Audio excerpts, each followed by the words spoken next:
and of course our principals, which is why I'm here today, because they've been also spearheading all of this in the schools. So it has been quite an adventure so far. By the way, I have to redo this because I kind of screwed up a little bit. So I didn't, but I didn't screw up badly. But I wanted to make sure that we're all on the same page. First of all, this is Friday, and Tracy Lamore from Lamore Productions is the one who helps me put great people like you on. And we're talking with Daphne Wallbridge. She is a assistant. Well, we would call you a superintendent or an assistant superintendent here, but you were a teacher, and then you were a principal, and then you've risen above that, and now you're reaching out to help people learn how to be principal. There's one word that's in your book that I really wanted to focus in on to start with, and that is consciousness. Yes. Talk Yes. about that. Yes.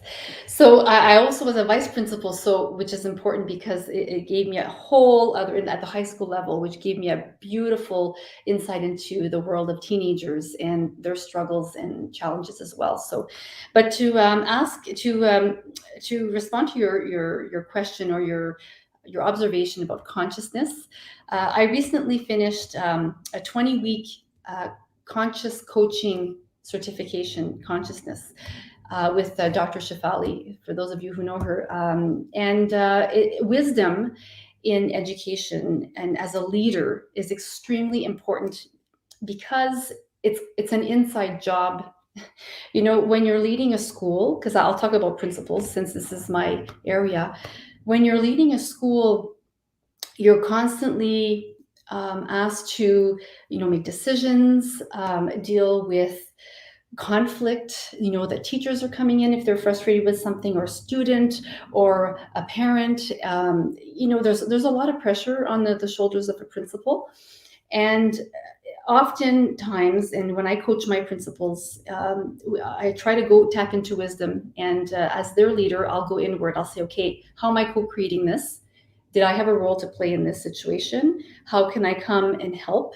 What is the real issue behind this struggle or this pain point? And it's not to be negative, but there's a lot of these situations happening in our schools because we're working with human beings, and human beings come to us with the human being that's in front of us is displaying a myriad of causes and effects that they've gone through, and now we're presented with them here in front of us. So why I talk about consciousness in leadership and in education is that I think new principals coming into the game have to have a conscious approach to leadership. They have to look inward. They have to, in my opinion, follow some wisdom teachings, because it'll be their saving grace. If they don't, then they'll be going into lack. They'll be going into they'll be frustrated, because the wisdom teachings help you recalibrate and find your center. And when you're leading a school, you need to have that. You have to be very centered, solid, and being able to lead a team. Being a teacher and then turning around and going what I would call going into management, basically. And when you're a teacher and you're used to working with the children, and you've got 20, 25, perhaps even 30 children, as they do down here, it makes it really tough to make that transition from being a teacher and a doer to a leader and a manager of people. How do you teach people to do that? Or is that an innate skill that they have to come to the job with? It could be a bit of both, but that is one of the biggest pain points, and one of the reasons I do what I do. The book I wrote, The First Year Principal, is to help new principals navigate and narrow the learning gap they have during their first year as a principal, because in effect, they are going from being a teacher where they have a group of people and they have a support system like colleagues, and then all of a sudden they head into this role of leadership where they're often called the lonely only, right? They talk about that. They joke about being the lonely only, which is false. And I talk about this also in the book and with the work I do. But and so to answer your question, I think it's a mindset, and you need to tool up, and you need to um, make sure that why you're becoming a principal. It's not just to climb the next ladder. What's your why? Are you doing it because you have a bigger vision, and you're seeing that, I'm seeing an issue here, and I'd like to be part of the solution type of approach? Is that what you're, or is it because, I want the next pay grade, and which is not that much really, so you better, so you have to tap into that purpose, and it's a mindset, and the biggest struggle is, yes, to change from being a doer to a delegator, and a visionary, right? So it's a trial and error, and you have to just get your sea legs, and find support, find a mentor, have some check-in sessions with your mentor, make sure that you have the systems in place for you to succeed. Definitely. It must be a very big challenge for someone like you to talk to a new principal who is on the quote unquote rise and is developing their career and is growing, and they've got a group of faculty of maybe, I don't know, typically how many faculty will be in a high school? Will it be like 70 or 80? Oh, well, that's a huge, like, we in my district, we'll have maybe 10 to 20. My biggest school would have 60. And Yeah, some of very these folks have been teaching for 30 years, have been correct. doing what they do for a very long time. Yes. Hmm. And to have a new person come in who they may or may not know or may have no experience with, and how do you teach a brand new principal to deal with somebody who is 30 years entrenched into what they do? Hmm. That's an excellent question, because I have to deal with this myself, where you have to have what we call your posture, your leadership posture.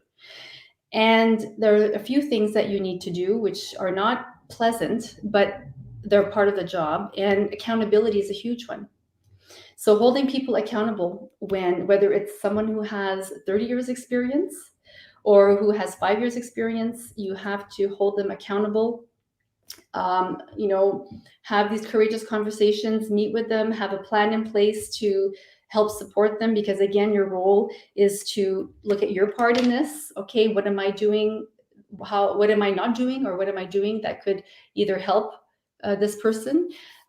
So it's really, you have to hold your ground. And when you see something that's not right, that is not aligning with your values as a leader, you have to call these people out. And it's happened to me, and it's not easy, but the sooner you do it, the better. It's like a dog, little puppy who pees on the carpet. You put the nose in it right away, and you teach the, you have to go with the lesson. Because if not, then if you're not, and especially in a public forum, like in a staff meeting, for example, where you'll see a lot of resistance, and because there's strength in numbers, you're the one in the front of the staff holding the meeting, and then you have this all the staff members sitting in front of you pre-COVID, let's say, and you have this one person who's always chiming in and then kind of getting other people on board. So if you don't hold in, I mean, if it's for good reason, then okay, you keep an open mind, but if it's just to cause havoc and to kind of disturb the peace, and disturb the way things are running, and just to be a troublemaker, holding them accountable. You can do it privately. I wouldn't necessarily do it in front of others, but making sure that you hold them accountable as quickly as possible, and you follow through with that, because they test. You're going to be tested, and then once it's a trust thing, right? Because you're new to the game, whether you have many years experience or not. You're a new person, and they're going to test you. It's like students when they start off with a teacher. They're going to see, how far can I go with this person? How do you teach somebody to have a courageous conversation? Because there are lots of us that are people pleasers and we want to get along with everybody, but Mhm. there are some moments in time when you have to set your boundaries and stuff. How do you teach people to do that? I try to do it, first of all, by modeling it. with my principals when I have to, and I say, listen, this is what I'm doing. I try to be explicit, saying I'm doing this because if I don't, and I think the best way of doing it, the best way to teach it, is to say, if you don't have courageous conversations with your staff as a principal, then your rock stars, you're creating a toxic environment for your rock stars. And that's how you have to get them. By saying nothing, you're polluting the well. Okay, so do you want to make the person who is not performing up to par? We're not there to make them comfortable. We're there to make them uncomfortable because they should be performing to certain standards. So why would you go and why would any principal want to pollute the well when you have these high performing teachers and the support staff who are there for the school, for the culture? That's your most precious asset. So I think you have to you have to really plant that seed and say, listen. And the other thing is that, why do you not want to have the courageous conversation? Is it because you don't want to feel uncomfortable? Mm-hmm. Well, that's not your job, buddy. Your job is to get uncomfortable because you need to be the gatekeeper for these rock stars. So you have to change that paradigm. Interesting. I've always considered it, because in my management career, I always considered, even when I was the boss and I had like 60 or 70 people working for me, it was like, I'm actually of service to them. Yes. If they have the right mindset and they have the desire to do an extraordinary job, my job is to get rid of all the obstacles in their way so that they can do what they need to do and be the person that I lift up to the others and make that play. Is that kind of how it works in the school district as well? 100%. You said it beautifully, because that's why we're there. We're there to remove the obstacles so they can flourish and they can thrive. And actually, I mentioned it in my book. I say a principal is there. Like, I try to do that for my principals. Of course, this year it's been so difficult because of all the restrictions due to COVID. I can't imagine. But normally, of course, you want to really elevate everyone. And I say this in the book. I say, as a principal, you're there to facilitate. You're there to encourage healthy risk taking. You're there to model risk taking, and you're there to also model making mistakes, because we want to celebrate errors. We want to shout them from the rooftop, because we're taking risks and we're trying, and we're also showing our students that it's okay in this world focused on perfectionism and how everything has to be just so. Children and staff need to see, it's okay if we make a mistake. We're trying. This is like a lab, a learning lab. We're in a safe environment, and let's do this together. So yeah, for sure, you want to raise them. You want to raise them up. You want to offer the resources that you have, and you want to create, something incredible together. Take a real quick break because I want to introduce. He's not here, but he is listening, and he is also a client of Tracy's. And I want to congratulate Timothy. He's a filmmaker, and he just got accepted into another film festival. So that's really cool for him. Congratulations. So he's got a tremendous career ahead of him and stuff. So I just wanted to shout out to him there. And now. Daphne, I have to get into what I consider to be the paramount issue of our time, and that is kids have changed over the last, I don't know. I graduated from high school in 75. Yep. A long time ago, and things were different then. How are they different? How are the kids different today? And are you optimistic about our future with them? I am optimistic, of course. Of course, they've changed because our society is evolving. I mean, they have no choice but to change. I think it's healthy. I would be worried if they weren't changing because of what's happening. I find kids are highly resilient, very creative, and I'm not worried at all. Which is one of the reasons why I did a lot of the conscious, actually the certification, the coaching was a conscious parent certification, right? So I got I think it's the adults that need to do a lot of the work more than the children. I'll be Well, quite ain't honest. that the truth? There's nothing wrong with the kids. Okay, the adults need to do the work. That's what it's all about, because it's our reaction to what we're seeing. So often when we get triggered, it's because something's rubbing up against our belief system, and then we need to check: is that belief system still kosher, or have I been fed something that I haven't really examined and I just bought into? And then, so that's often what happens with children. We have these belief systems that kids should do this and they should have that, da, da, da, da, da. And a lot of it is fed by culture and conditioning. So my answer to that is, I am not worried about kids.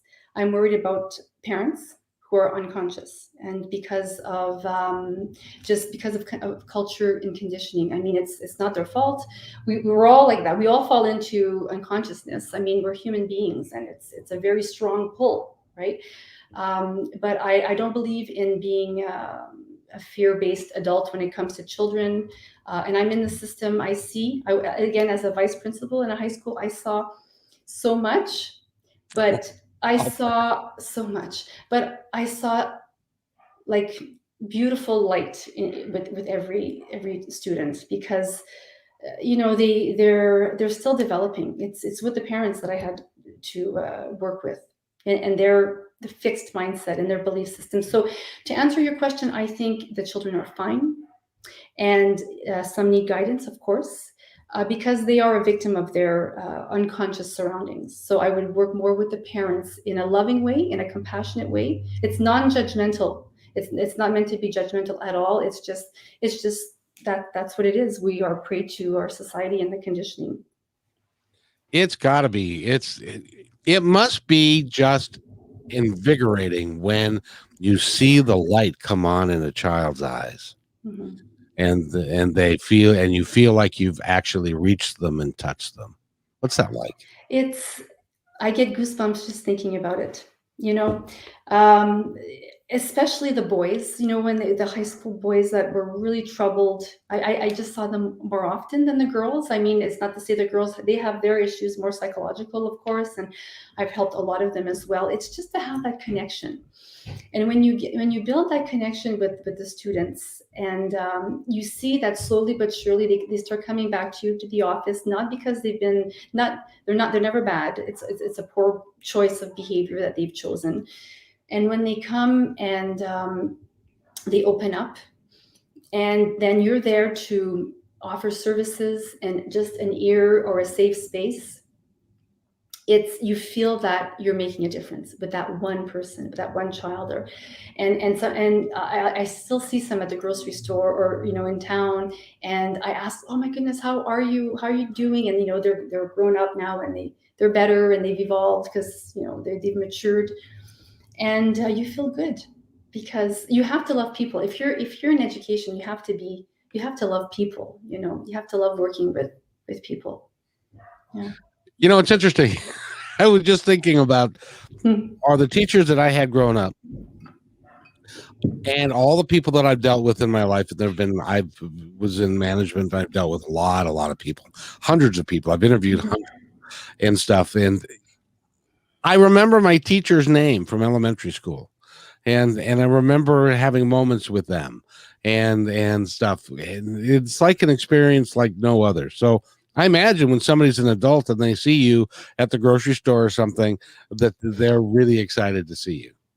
Some of them, yes, most of them are. Some not so much, depending if I had to suspend them or something. No, I'm just kidding. But yeah, it's and now it's hard because nobody recognizes each other with masks. But yeah, it's a great feeling. It's a privilege. It really is a privilege to be working with someone else's child, and even with the parent. Like, I don't want to be too hard on parents, because I've had great conversations with parents, and they've been so supportive, and we've worked as a team, and like, you say, yeah, you know what, I did good today. I really did something special for someone, and I hope, and tomorrow we might have to start all over, but that's okay. We're in the process, and we're enjoying the process together, and we're building this relationship. Teaching is hard enough as it is, but if you have got parents that are in their own world and their own Mhm. in their own life are having difficulty with either divorce Yeah. or drugs or Yeah. alcohol or unemployment or all of these things, it's got to be hard to keep the parents on an even keel and get them to focus on the welfare of the child. It is. And as a principal, for example, when we know this is happening in our school, and we have staff members coming into the office saying, I'm so discouraged because, I feel that, it's first of all, if obviously if we feel there's harm to the child, children's aid is called in, and so our first responsibility is to make sure that the child is safe, right? I So felt we're that, by the way. So what's that? You fell down? Did you I fall thought down? that my little camera fell right off its little thing there. I don't know how that happened, but I go, oh my well, goodness, is he okay? I try, I'm gonna stay. yeah, I well, see, I fell a couple of times this last year and hurt myself, so it wouldn't be abnormal for me to fall over, but Okay. but it was just my camera. Okay, don't Anyway, don't get into an accident now, no, Kevin. Okay, we're having this no, conversation, please. not Oh no, today. This is please an important stay conversation. safe. Yes, O- indeed. Okay, yeah. So just to answer your question, it's frustrating because you're working with a child, and you want. It's just you feel so helpless. So just to come back to what we can control. First of all, if we have a feeling that the child is not safe at home, we intervene. We'll call children's aid, stuff like that, because you mentioned drugs or things like that. If we have any inkling of foul play, we're gonna call the authorities. But in school, what happens is that we have structures and systems that we can put into place to help the child thrive, and that's in our locus of control. So I always tell the staff, or as principals tell their teachers, or how I would coach my principals, listen, let's focus on what we can control. Let's put what we can in place for the student to make sure that he or she thrives in our schools and feels safe, and can enjoys coming to school. At least we were a safe haven for them, or a respite when he's at school. And if he's safe at home, fine. It might not be the best thing because maybe mom and dad are divorcing, but at least when he comes to school, he has some structure, and hopefully he'll associate school with a lot of positivity, and he'll want to continue his schooling, because we want to sow the seed of education so that the child continues on. Absolutely. That's the best thing. Mhm. Now, I don't know a lot about Canadian schools. I have not heard that you've had the type of horrible situations up there that we've had down here as far as school shootings or that sort of thing. You haven't had any of that, have you? Well, not like in the States, for sure. We've had some violence. It's not at all at the same level, but we do have, like, I'm in Northern Ontario. It's very small. There's not a lot of violence in the schools. I mean, you have your bullying and some fighting, and sometimes you'll have these the threats, a bomb threat or some kind of whatever, like little things. It's very, how can I say this? It's not predominant at all, but we do have all the protocols in place, all the safety measures in place. There have been, like in the bigger centers, there have been some situations. I don't know them all by heart because they're so few and far between that we have the training for evaluating risk and assessing risk. We do have contacts to help us in case there's any danger. So we are ready, but it's not something, and we practice these drills and things like that, but it's definitely not the same. No. Now, do you guys have to do hide in the closet drill? All that, yeah. Yeah, we do all that. So we're not protected from this violence in schools. Like it does happen, but so we have to be ready, right? So yeah, we do hide. We have the code red and all that, and we have police officers come in to supervise, to see if we're doing it well.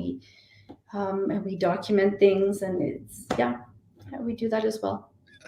It Yeah, is so different now. When I yeah, was in elementary school, we had occasionally we would have fire drills. yep. Occasionally we would have hide under your desk because there's a nuclear bomb Oh, coming. well, there you go.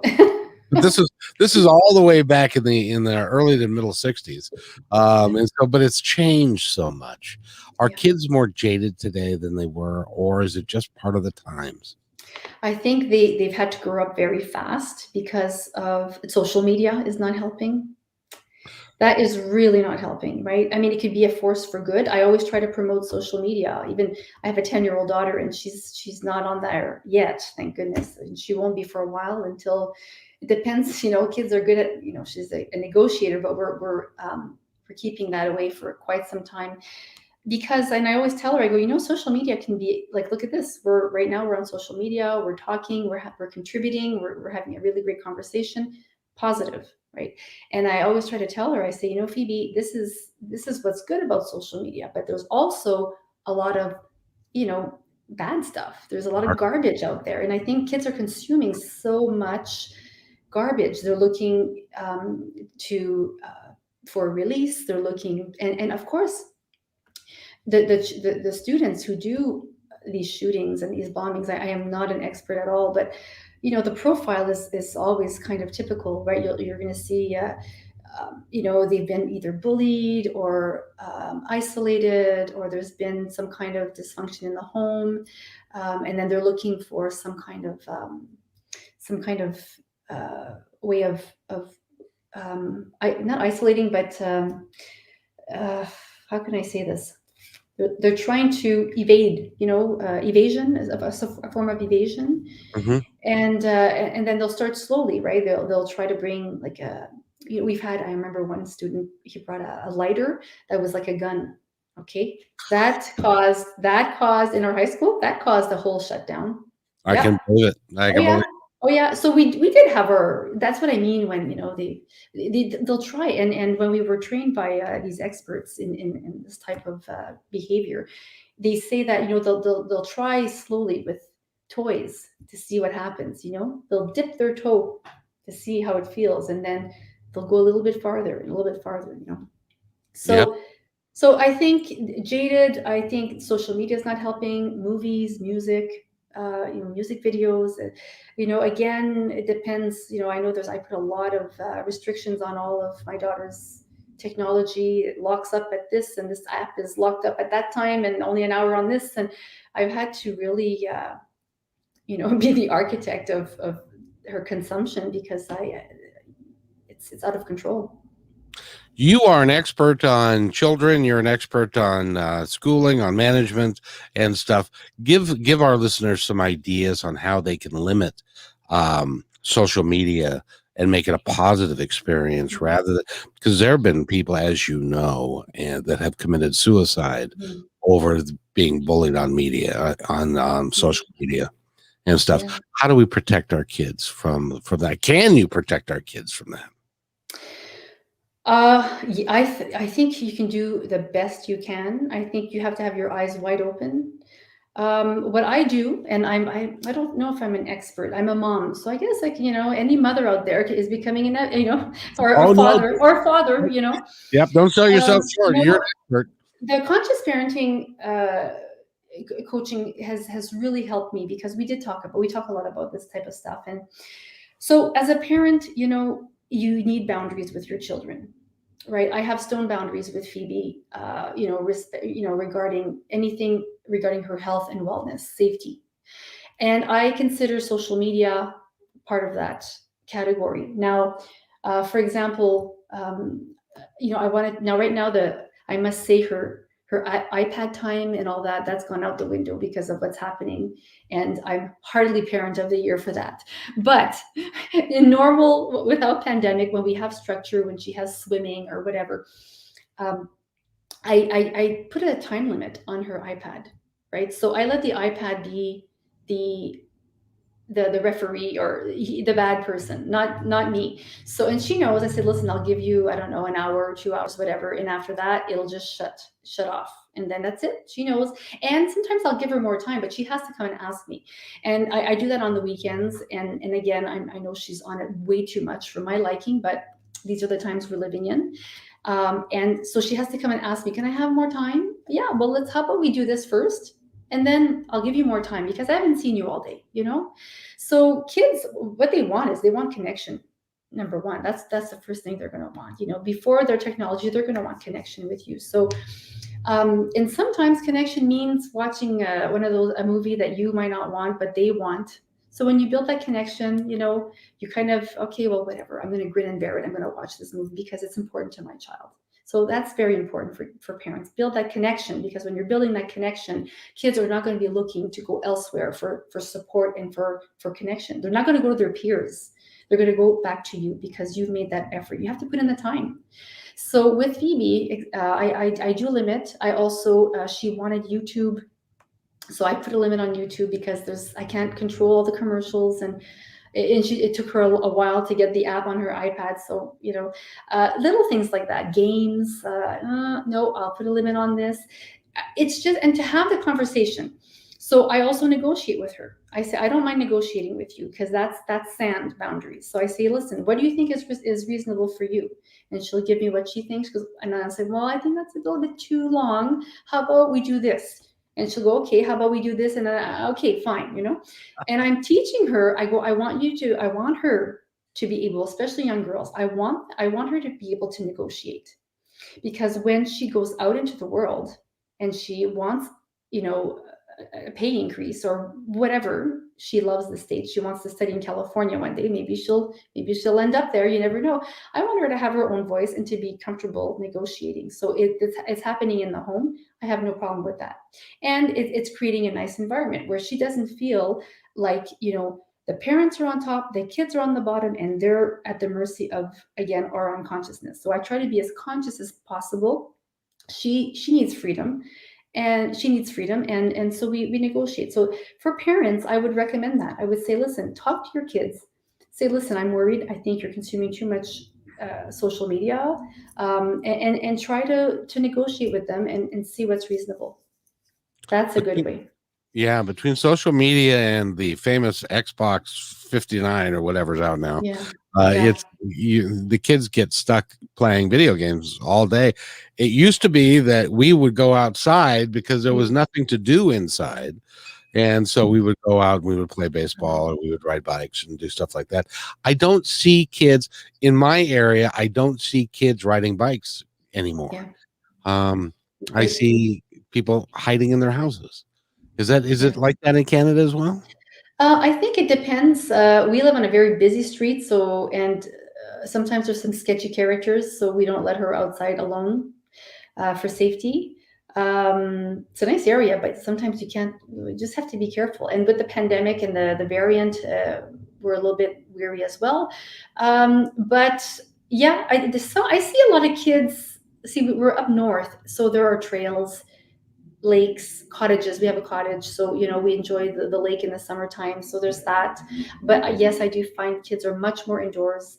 They're chatting with their little video games, and they can do role plays with their games, and they're in the other house, and, you know, they're playing. So I used to play with real dolls, but they're playing, you know, make believe. We used to have dolls, but now they're playing online with their little Roblox or whatever they're playing, and they're having fun, and they're creating. They're having business. They have businesses in this. I'm listening to them. It's not all bad.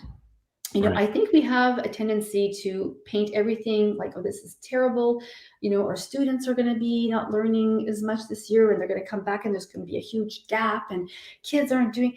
But it's not ideal. But there's also a lot of good things that are coming out of all of this with this new generation and social media. Because again, just to finish answering your question, I try to model positive use of social media, and I talk to her about it too. I go, you know, there's good social media, and then there's kind of garbage social media. You got to be discerning. So I try to model what that looks like. But kids are, you know, a lot of people are saying, you know, they're going to have a lot of learning to catch up on because of this pandemic. And again, it's how are you going to reframe it? And as a leader, as a school leader, principal, or in my role, it's, you know what? They're also learning a lot. My child has been baking a lot, and there's a lot of math in baking, and she's been, you know, making some interesting invent creations as well in the kitchen, right? So we're letting her explore that before, well, so that's being taught. She's learning how to garden. We've started planting seeds, and so uh, she's watching interesting shows on history that they've created for kids.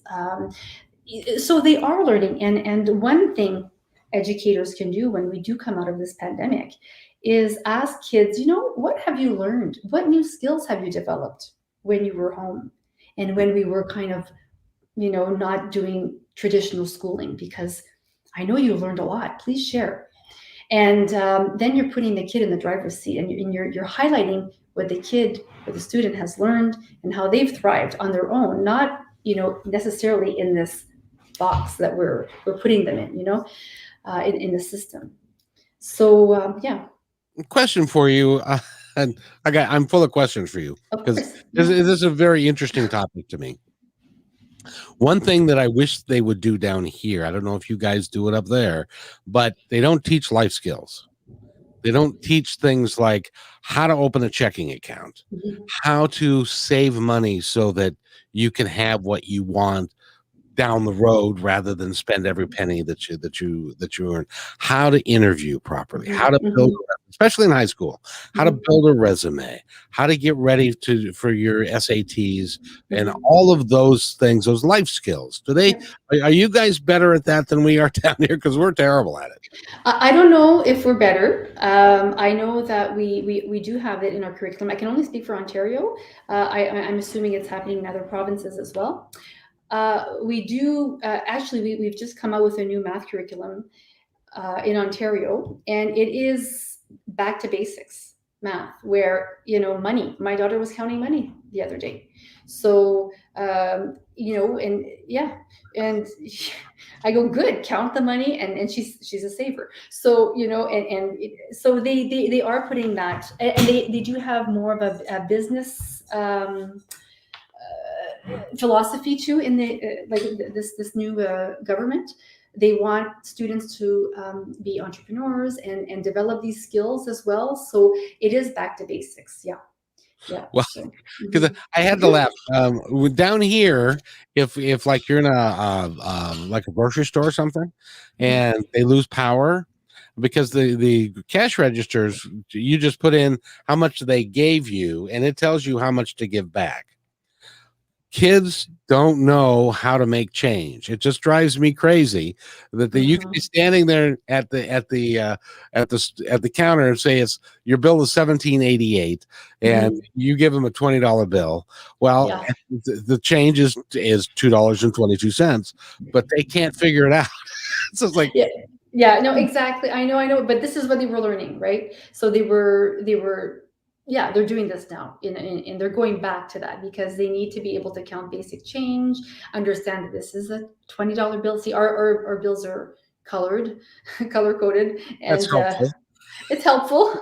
Yeah, and we have coins, like the loonie, the toonie. So but so that's what's happening now. I know in high school too, they have some courses, of course, resume, yes, interview preparation. They do, especially with co-ops, so co-op learning in high schools, where they have several weeks where they're going to be focusing on this because the students need to go to these job sites and interview and present a resume and go through the whole spiel, that you go through as if you're applying for a position. So That's it's great. great. It's fabulous. And we have kids, again, this is for Ontario, but we have some competitions, skills competitions, they're called.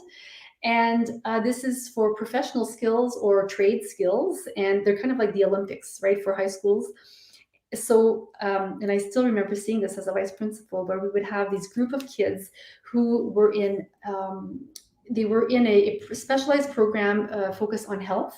So at the high school level, if you take extra, like for example, CPR courses, or anyway, certain workshops related to health and wellness in the health sciences, for example, along with biology, chemistry, and all the curriculum focused courses, you get a special certification when you graduate.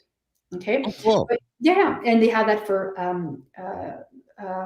they have it for trades, they have it for and travel. You know, they have all kinds. They have it for environment. So, and anyway, for this health program, they had this competition where students had to practice how to intubate, how to transfer patients, how to do CPR, all this. Like, okay, they were timed, they were evaluated on their skill set. So they would practice after school. I remember we'd have a nurse come in, they would train them, and then they would go out of town and they would compete, right? Instead of sporting events, we'd have these we have sporting events, but we'd have these skills events. And the students in a group would and they would get a gold medal or silver or bronze. And our school often got gold. We're very proud. And yeah, and they would do all that, and they would be timed, and they would look at the teamwork and the note taking, and just like an ER, right? So a patient comes in, you have to analyze, you have to transfer the patient, so like that is pretty powerful when you're learning that in high school. Oh yeah. Oh yeah. So, a couple things that I want to talk about your book and your writing and what you're doing with all of that. I was watching, surprisingly enough, YouTube, and I love YouTube. I love YouTube. and there's a talk show host that is really pretty prominent down here. I'm not going to say his name because he might sue me, but he had a children's show, and this little 9-year-old girl gets up and she says, "I don't know what to do about this situation. I have a boy who has a crush on me, but I know that my friend has a crush on him. How do I handle that?" His response was, now this is a 9-year-old girl. His response was, "Tell the principal, have the boy expelled." Because he shouldn't be messing with the girls of the school. And I thought to myself, I don't know where he's living, but that's part of a normal part of life, isn't it? Yes, absolutely. Of course it is. That there you go, unconsciousness shining its light again, right? So no, you don't tell the principal. You have you have a conversation with your child. You just have a conversation. I mean, this is part of the dynamics, and you also try to just listen. Let the child talk to you. Let the child come to you. And again, I'm a parent, so I go through these things as well. What you're saying to me right now is not something I've never heard, right? So, and girls can be very emotional, and they're just they love the drama. And I'm like, oh my goodness, stay away from drama. It's so much simpler. But it's appealing. It's so yummy, right? They want the drama. So my advice is no, don't go to the principal, because what are they going to do? Really, I would just tell them to listen to your child, just be there, be present. And if they want to come to you, I like to give them, I like to ask, Phoebe, do you want to write in your journal? Like, you have some journals. What would you like to do? Listen to music, dance? What do you want to do? I'm there. And then she decides what she wants to do. She works it out. They're never invested that long in these emotions either, because their left brain isn't developed yet. That's the other thing. They're focusing on their right brain. So right brain is very, emotional, sensitive, reactive. The left brain is logical. That left brain isn't developed yet. So, we're the adults. We should have more reasoning, and logic. But often, as parents, what we'll do is we're going to try to meet the child exactly where we are, and then we're going to be frustrated when the child isn't reacting the way we think they should react. But then we forget that the child's brain has not developed yet and can't process all of these feelings, these moments, these situations. And they're going to happen over and Yeah. over and over again. They are. So buckle up. I know I had two boys, and Yeah. so in our world, the boys left and took problems elsewhere versus the girls where they tend to bring them home. Mhm. um and I just hope that with the with social media, and also with the ease of finding pornography and finding all that stuff, that the kids are able to keep all of that straight and understand that that's not how it works. Exactly. I think that's where you need to, instead of correction, you need to go for connection. So as soon as parents connect with their child, then everything stays open, and you have a better, like, the kids are going to come to you. They're going to feel safe with you, and they won't want to run away. They won't want to go to their peers. You want to be the first person they come to, and you can't have your eyes closed. You can't shut your eyes to this. You have to, and you can't be afraid of these conversations, like the birds and the bees. And sexuality is very important. Like we've spoken to our daughter already about, this is how it happens. You want to know? Okay, so we sat her down. We had the proper book for her. We talked, we discussed, this is what happens. I want you to know from me, rather than a friend or a little boy on the schoolyard. you know because then she's gonna, Lord knows how they process things. So I think it's to build connection, number one. And I always find when my daughter, or when you see children just crying, or out of sorts, or out of control because they can't tame their emotions, it's simple. You hold space for them, you let them have their emotions, and you're just there. Just your presence, it could be a huge balm for them, a huge healing factor. And I don't tell her to go to her room either, because then every time she's having a meltdown, and then I send her away, well, no, that means that I'm sending the signal that, okay, every time you have a meltdown and you make me feel uncomfortable, you have big emotions, and I'm feeling uncomfortable, then I'm going to send you away. That's not what I want her to get. So you have to sit with these big feelings with your child, and say, okay, that's fine. I'm holding space for you, and I'm here for you. And that's how the trust will build. And then you can have that talk about, if you're worried about pornography or drugs, or because there's that trust, there's that bond that you've created. So it's always big emotions. Sit with them, breathe through them as a parent. They're going to pass. Don't send them off to their room, because again, when you're doing that, you're telling them, well, okay, when you're making me feel uncomfortable, I'm pushing you away, and you can deal with your emotions by yourself in your room. That's what you're sending. So it's very delicate. Well, in my day, I lived in my room. So. Oh, she loves her bedroom, but she's not punished, right? She has her toys, and she's playing with her friends virtually. But yeah, anyway, it's just, and it goes with the classroom too. I've told principals to make sure, if I see a kid in timeout, that I want there to be, we call them educational assistants. I don't know if you call them paras in the Yeah. States. So as long as the child is with an adult, because again, I don't want the child in the classroom to feel that they've made a poor choice, and it's not jiving with the teacher, and then you go to the corner. Well, then you're creating an unsafe place for the child, where he's, let's say, kindergarten, because I was a kindergarten principal. If they're in the corner by themselves, again, they're getting the message that, oh, I didn't behave properly, so I'm being put to the side. So again, that's about consciousness.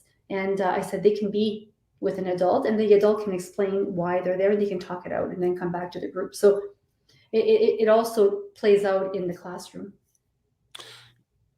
We as parents tend to think, at least in my sphere of influence, tended to think that school wasn't that much different. Times weren't that much different when we were going to school to where they are now. But my former wife was a playground teacher in a elementary school, and a sixth grade girl comes up to her one day and says, "Miss McDonald, how do you can you get pregnant from anal sex?"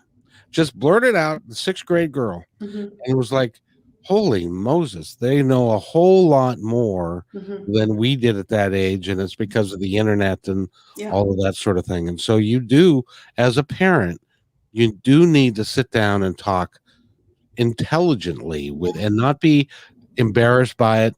And as long as your kids keep saying, "Oh, that's gross," you're good.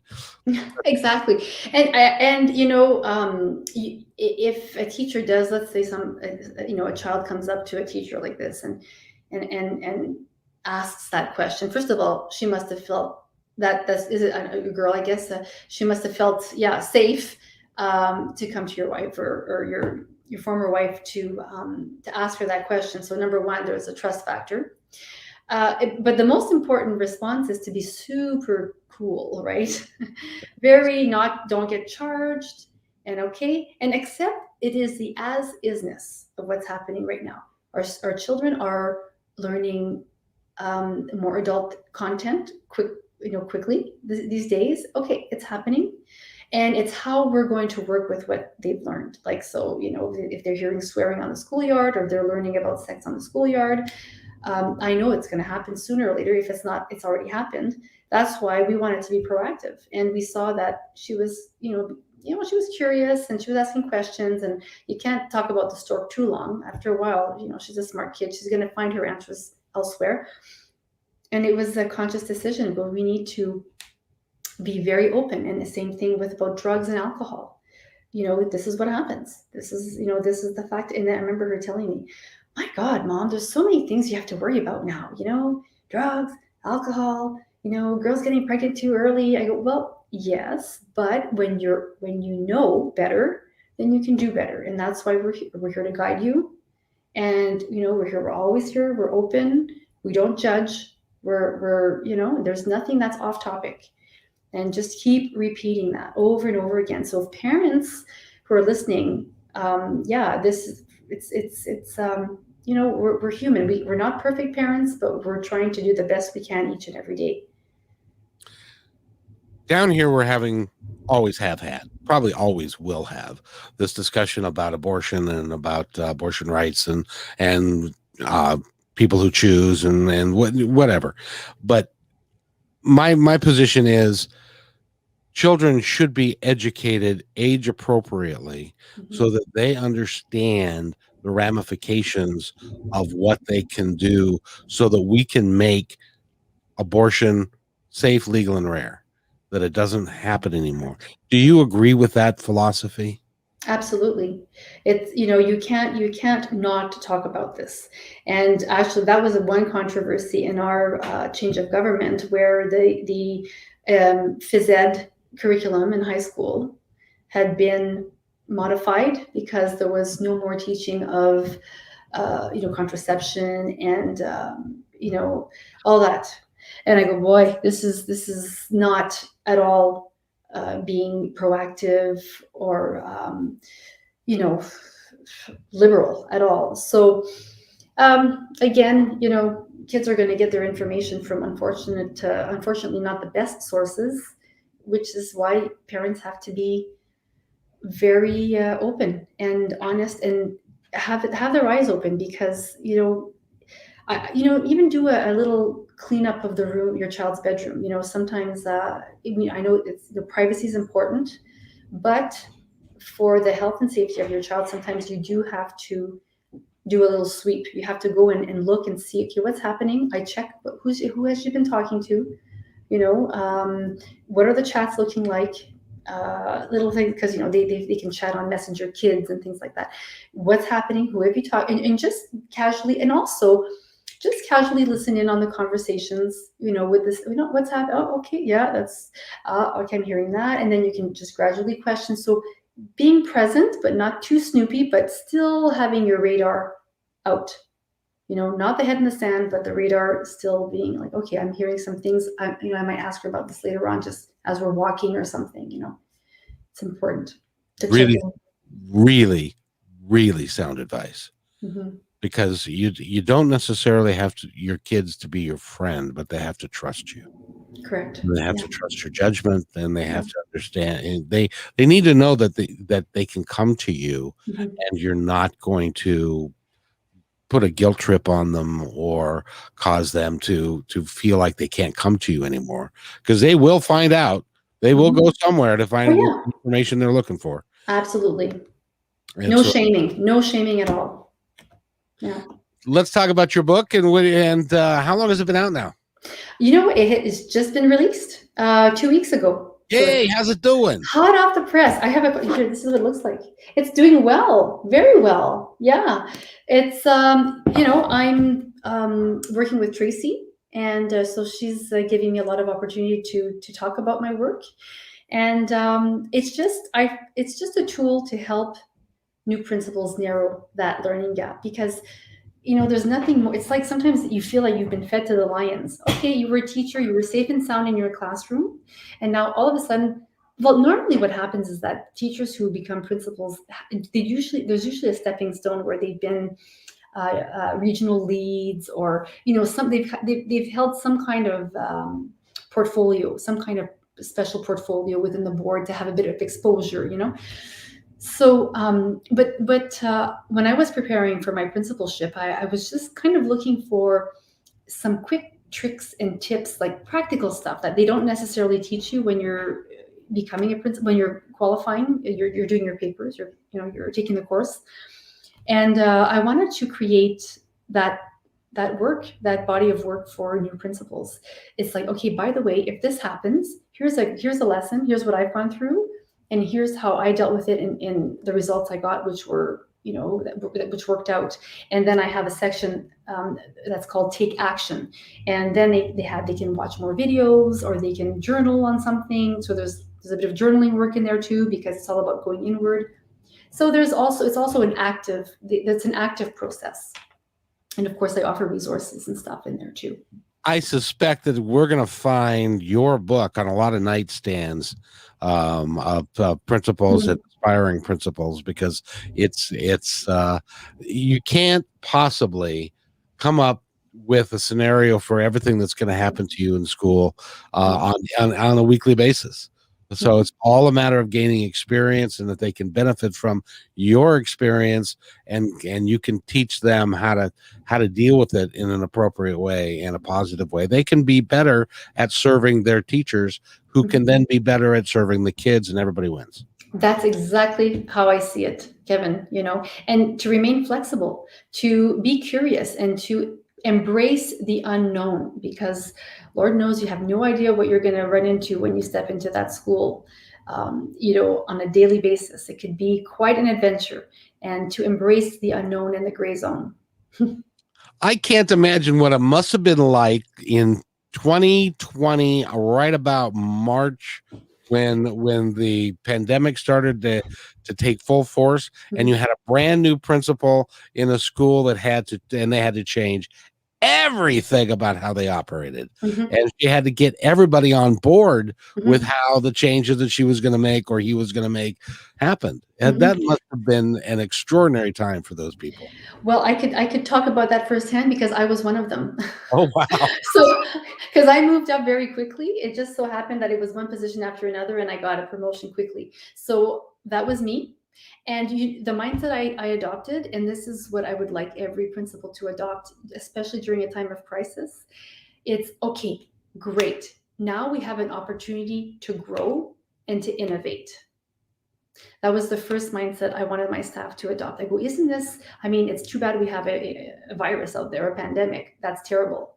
But how can we alchemize? How can we turn this into gold for us? And how can we shine our light on the community and reach out? Because let's take social media. We started doing an hourly, a daily. I did it. I started as their principal. I used to do a daily story time for the kids, because it was a JK and K school. It was a very the little kids, beautiful, adorable little students. So to keep the connection going, I did a daily story time. So what I did, and was to alchemize, right? I said, I put up a virtual school for the school. I went on these virtual learning platforms. I subscribed our school to it. I created some virtual classes. The teachers would upload videos and lessons, and we would promote on Facebook, and we would send newsletters, and we would have these story times, and we created a huge buzz in the community where it became like, wow, they're transforming right away, you know. And of course, it was service focused. What are the parents going through right now? What are the students going through? What do they need? They need connection. They need stability. The parents need to know where to get the content. They need to know when to deliver the content. They need it. And I sent out surveys regularly to see, okay, how is it going? What do you need from us?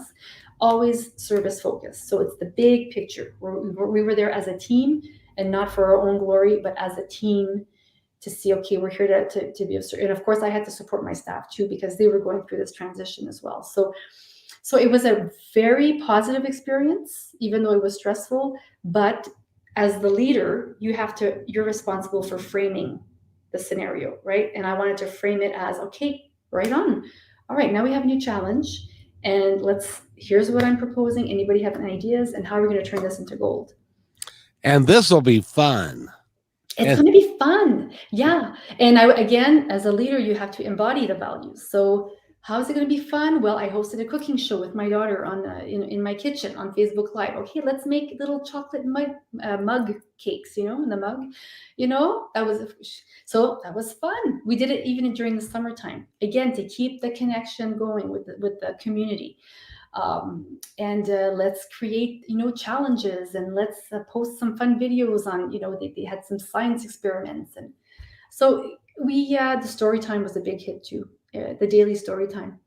So if somebody would like to talk to you personally and to have you counsel them and to work with them on a regular basis or whatever you decide, or a coaching basis, that's available to them as well, right? It is. Yes, we have, this is brand new and it's going very well. It's called the First Year Principal Tribe. It's a weekly sessions, and we're a collective. So principals or aspiring principals from around everywhere. It's growing. So right now it's small, but it's growing slowly. And every Wednesday afternoon, Eastern, from 4:30 till 5:15, 30 to 45 minutes, we have a weekly call together live, and I teach on one topic. And we always start with does anybody want to share what they've gone through this week? Do they have a question? So it's really tailored to their needs, and it's personal coaching in a group, but we answer their questions. And then they get to meet other principals or aspiring principals, and we have some challenges. Right now we have a wellness challenge going on to make sure we stay fit and healthy till the end of the year, because we want to head into that summer break healthy, so we're not in bed for 2 weeks recovering, right, from the year. We want to enjoy every minute of the summer holiday. So it's a great platform, and it's extremely inexpensive. So people can just come for a cup of coffee and a muffin a month. You get access to myself and other school leaders for about 45 minutes a week. Really How do great. They access it? What's the website? They can go to thefirstyearprincipal.com. So principal, obviously AL, principal. And they can just go on the homepage. They'll see, if they scroll down, they're going to see the First Year Principal Tribe, and they can sign up right there and then. Yep, I was looking at it. There it is, right there. That's so that is really cool. That is really cool. I have to tell you, not only are you a terrific mom, because I agree wholeheartedly with you as far as communicating with your daughter and keeping her abreast and negotiating and doing all of those things that a 10-year-old girl is dying to do, and dealing with the drama as well. And you are a marvelous educator. Can you come down here and work here for a while? We need help. You guys, I'd love to. I love my country. I love the States. You know, I'm very happy we're neighbors. I'm so happy we're collaborating together. There's a lot of goodness in the world, and I have a lot of. I feel very optimistic. Cool. I did have one question that I've always wondered about. Yeah. And I don't know if it's up in Canada as well, but down here we have got, like, I live in the Seattle area, and we've got the Seattle School District, we've got Kent, we've got Federal Way, we've got Burien, we've got Lake Washington, we've got the northern. There are lots and lots and lots and lots of tons of school districts. Why don't they consolidate them into a larger group that they could save money and they could put more money into the classroom to help the teachers, because having 30 kids in a classroom is crazy. And stuff. Is that something that you would advocate, or am I being like, we need to have it be real local? That's not really it's not really on my radar.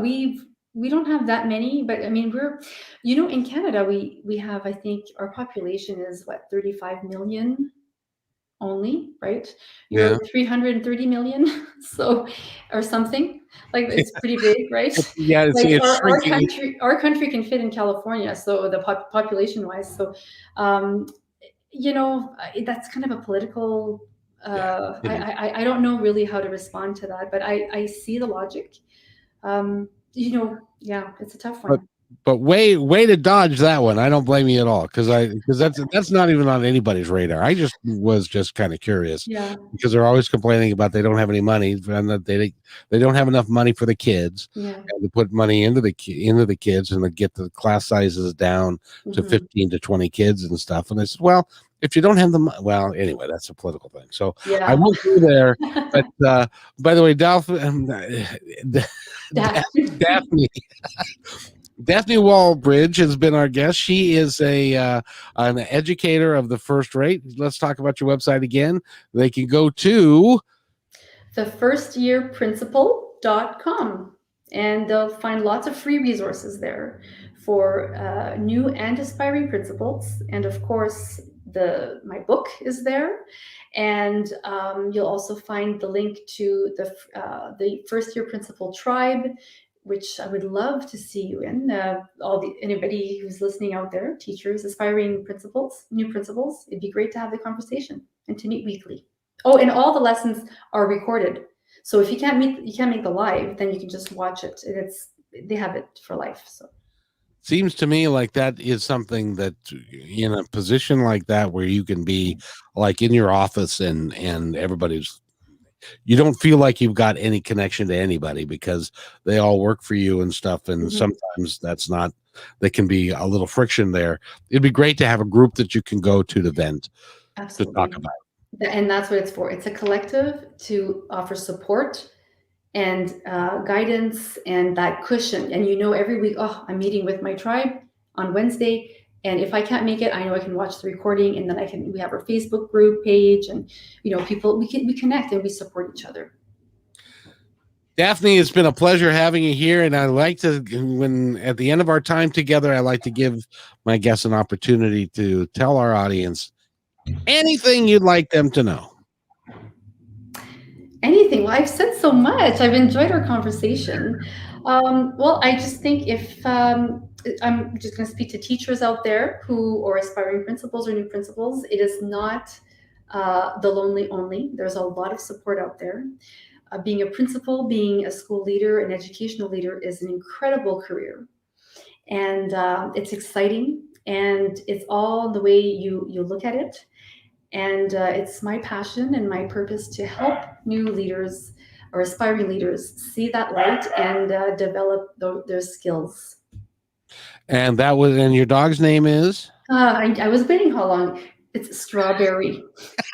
Strawberry Wallbridge. She's a cockapoo. She's adorable. She's so cute. But I told my husband, keep her away from the window. I don't want her barking. But there you go. She said, okay, Mom, that's enough now. Yep. She had to get her 2 cents worth in. So she's a ham. There you are. Daphne, if you stay right there for a second, I got to do this, and I'll be right back. Alrighty.